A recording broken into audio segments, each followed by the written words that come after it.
श्री मातंगी स्तोत्रम्। नमामि वरदां देवीं सुमुखीं सर्वसिद्धिदां सूर्यकोटिनिभां देवीं वह्निरूपां व्यवस्थितां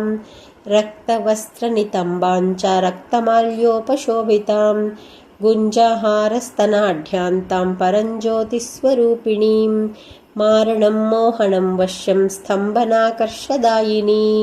मुण्डकत्रीं शरावामां परञ्ज्योतिस्वरूपिणीं स्वयंभुकुसुमप्रीतां ऋतुयोनिनिवासिनीं शवस्तां स्मेरवदनां परञ्ज्योतिस्वरूपिणीं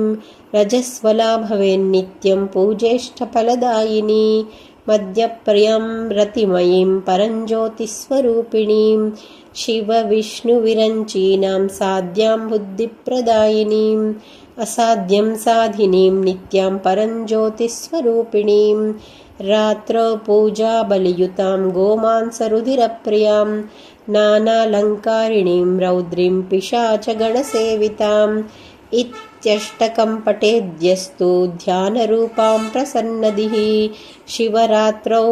व्रते रात्रौ वारुणे दिवसेऽपि वा पौर्णमावास्यमावास्यां शनिभौमादिने तथा